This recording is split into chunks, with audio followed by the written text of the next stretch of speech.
warahmatullahi wabarakatuh. Anak-anak, untuk pertemuan kali ini kita masih membahas persamaan kuadrat ya. Kemarin kita menentukan akar persamaan kuadrat dengan pemfaktoran. Nah, untuk kali ini kita menentukan akar persamaan kuadrat itu dengan melengkapkan kuadrat sempurna. Nah, kalau kita punya bentuk umumnya persamaan kuadrat kan ax kuadrat plus bx plus c sama dengan 0. Kalau dengan cara melengkapkan kuadrat sempurna, ini langkah yang pertama, pindahkan konstanta c ke ruas kanan. C-nya kita pindahkan ke ruas kanan. Langkah berikutnya, bagi kedua ruas dengan koefisien x kuadrat atau kedua ruas dibagi dengan A. Jadi semuanya harus dibagi dulu dengan A. Kemudian hitung setengah kali B dibagi A. Jadi B dibagi A kalikan setengah dikuadratkan. Itu untuk menjumlahkan kedua ruas. Jadi nanti kedua ruas kita jumlahkan dengan setengah B per A dikuadratkan. Nah, setelah itu kita akan bisa memfaktorkan ke yang ruas kirinya. Nah, untuk lebih jelasnya, tapi sebenarnya ingat dulu. Ingat bentuk aljabar ini ya, kalian kalau punya A plus B kuadrat itu sama dengan A kuadrat, berarti A kuadrat plus 2AB plus 2AB ditambah dengan B kuadrat, B kuadrat. Kalau A min B sama, hanya membedakan hanya tanda di sini hanya min. Berarti di sini min. Kalau di sini tetap plus. Kenapa? Karena kuadrat mesti di sini plus. Jadi ingat tadi ya, A kuadrat. Kalau ini min, ini juga min. 2 kali A kali B.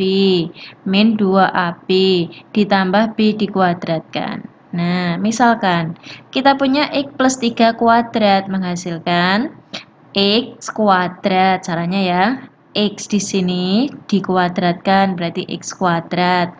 Kalau ini plus, di sini juga plus. 2AB berarti 2 kali A kali B.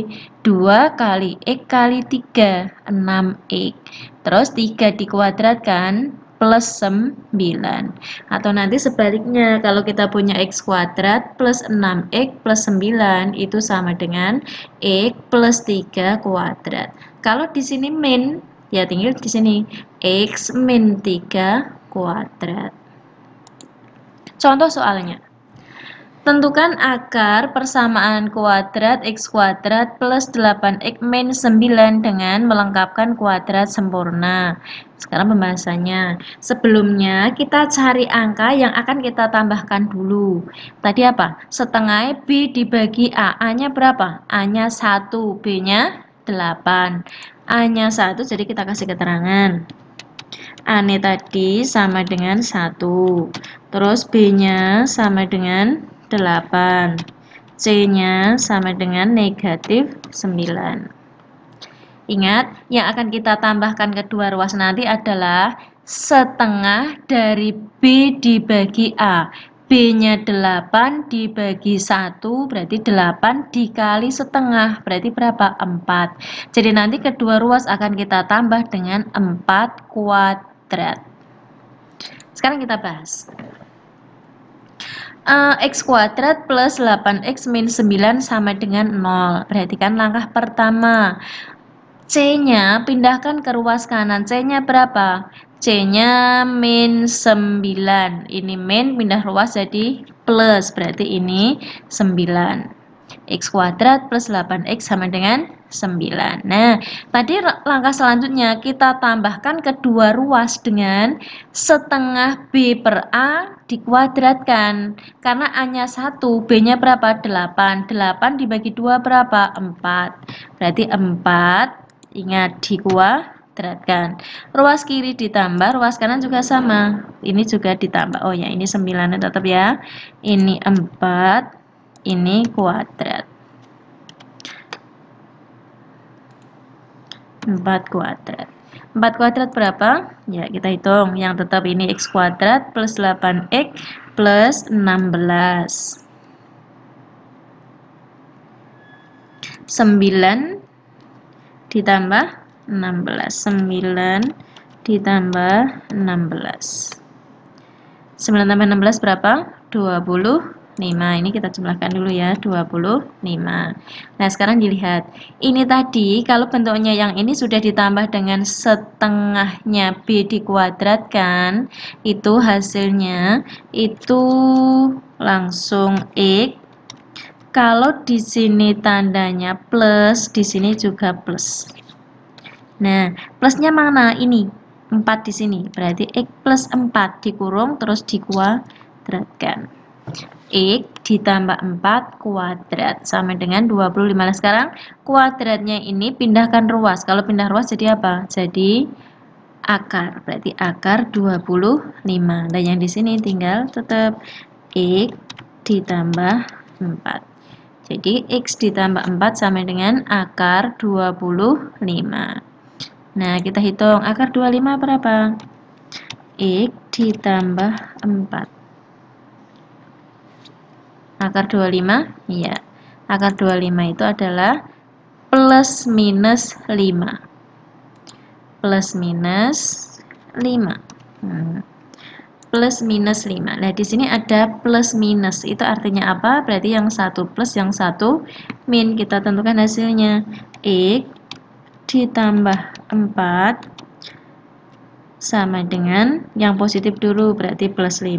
Nah, jadi X-nya sama dengan, ingat ini 4, pindah ruas ke ruas kanan. Ini plus pindah ruas jadi min, berarti 5 dikurangi 4, 1. Yang satunya, X ditambah 4 sama dengan negatif 5. Nah, kita pindah ruas. Ini min 4 pindah ruas ke sini. Plus berarti pindah ruas jadi min. Min 5, min 4. Jadi ini berapa? Negatif 9. Jadi X-nya sama dengan negatif 9. Dilihat di sini kita mendapatkan dua nilai X. Yang satu positif 1, yang satunya negatif 9. Kalau kita tuliskan dalam himpunan penyelesaian, jadi himpunan penyelesaiannya adalah, ingat kalau himpunan itu mesti di dalam tanda kurung kurawal namanya. 1 dan negatif 9. Kalau kita masukkan dalam himpunan, itu harus urut angkanya yang kecil dulu. Berarti negatif 9, yang satunya 1. Negatif 9 dan 1. Nah, tapi nanti kalau misalkan ditanyakan berapa akar-akarnya, kalau ditanyakan akar-akarnya, itu kata hubungnya nanti adalah atau. Jadi nanti kalau ditanyakan berapa akarnya, berarti X sama dengan negatif X sama dengan 1 atau X-nya sama dengan negatif 9. Ya, untuk pertemuan cukup sampai di sini ya, dipahami. Terus nanti dicoba latihan soalnya. Sudah saya akhiri. Assalamualaikum warahmatullahi wabarakatuh.